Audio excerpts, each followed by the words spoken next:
Dear students, good morning. So today I am going to cover inheritance, and this inheritance is the part of object oriented programming.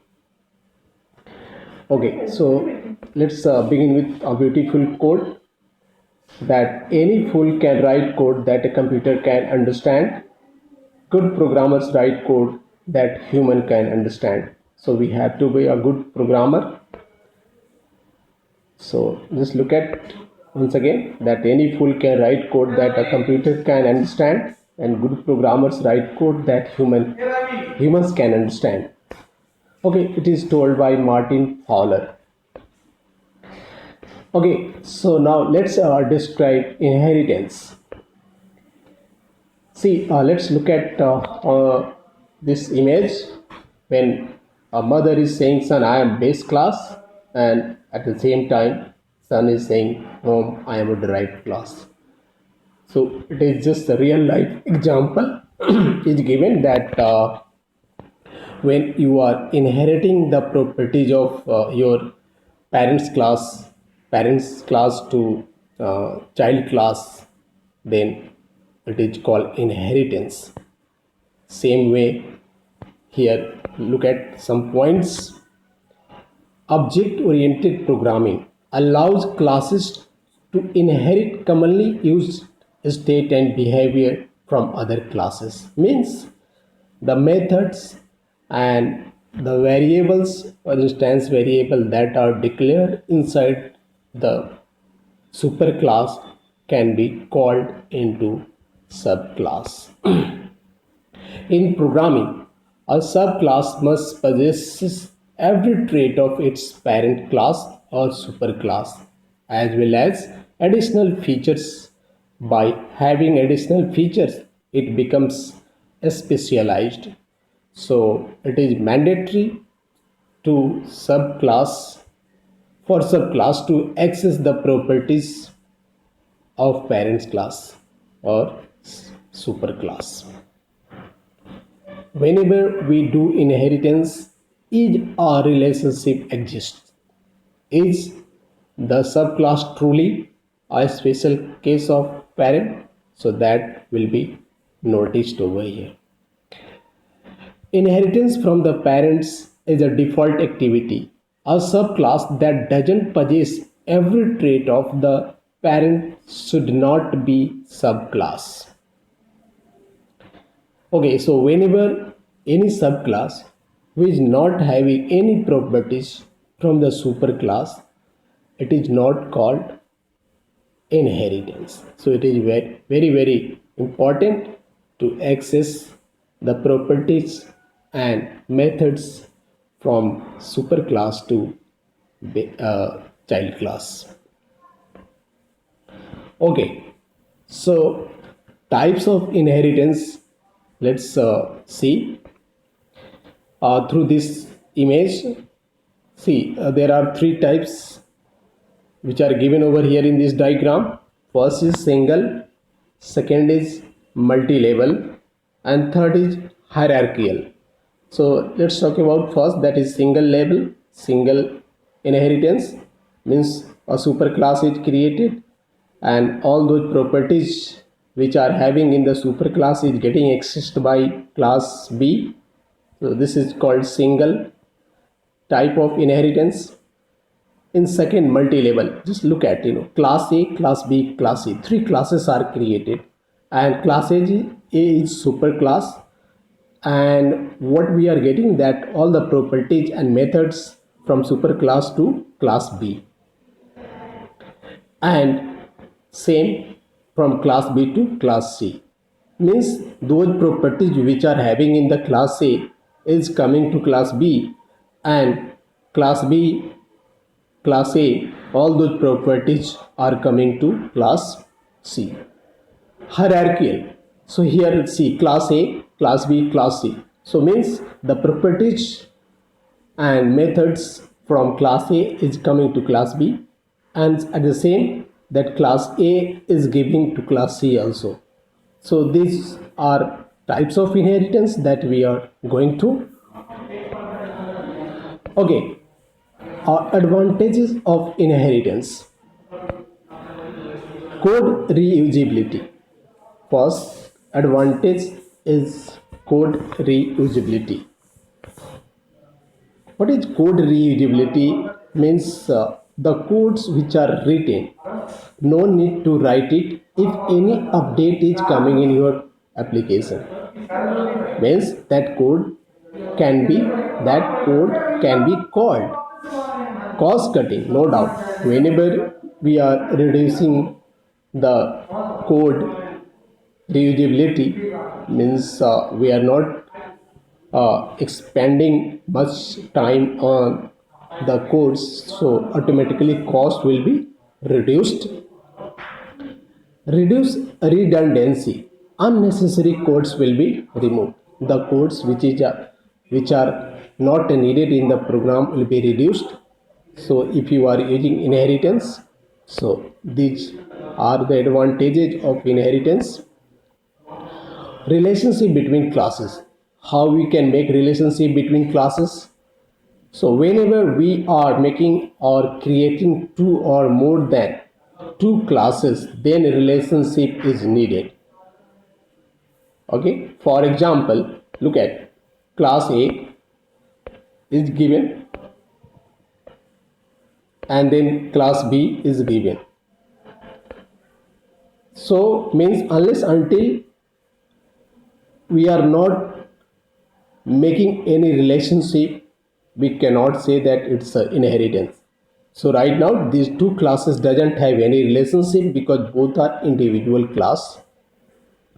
Generally when we create big program, there we need to make a relationship between classes. Therefore we should know the types of relationship between classes. Let's look at the code of inheritance. I'm going to do the coding of calculator. First of all, I would like to explain something to you, that this calculator application is going to be created for a customer who wants that I should do something for adding, only sum, nothing more. So what I'll do, that I'll create class calc and I'll write one method inside the class, that is public int add, and I'll pass two arguments inside it, that is int num1 and int num2. Okay, then I'll use return key, and then I'll write num1 plus num2. So num1 and num2 are arguments that is given in the method. Just look at. And return key is basically doing calculation based on the argument, and it is not displaying, it is just saving that information into the method, and then it is done. And then we'll run this program through main method that I'll explain to you. But in between, client wants that one more method, one more function should be added into that calculator program. Then no need to create another method for the sum. It just have to extend that first superclass, so that the method which is written inside the calc will be called into this second class. So here code reusability, we are not supposed to write once again. So again client wants that one subtraction method should be added. So I am writing one method, that is public int subs, and two arguments are given, int num2. Then same thing, return num1 minus num2. So here I am subtracting, and then result will be coming, and then result will be displayed through main method that I'll explain you later on. Once these two classes are created, two functions are created, client wants again something more should be added into it, that is multiply.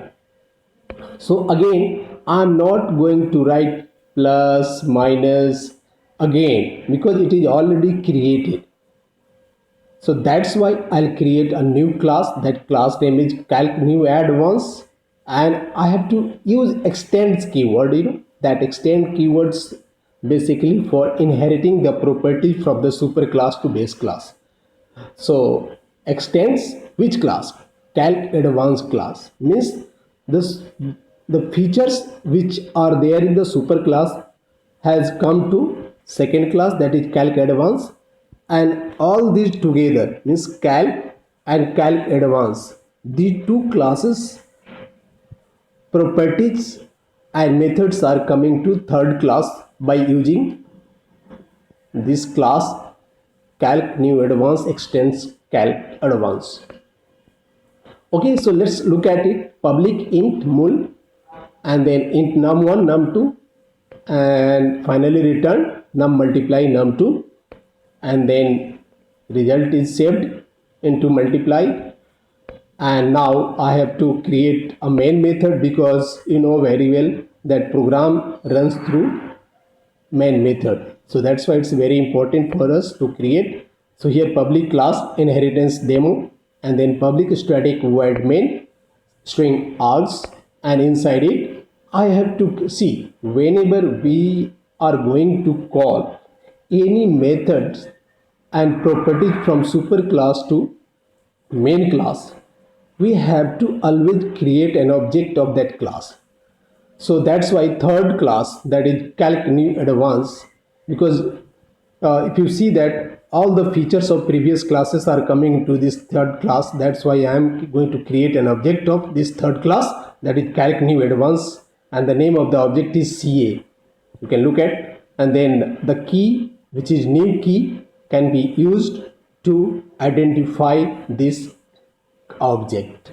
So new calc new advanced, and then int result, one another variable I have created to get the result through object. So int result, assignment operator, CA is the object of the class, third class, and then method is add, that is given in the super class. So CA dot add, and the values are given 5 and 4 because two arguments are given. That's why I am passing two values over here. Int result 2 CA subs 10 6 int result 3 CA mul.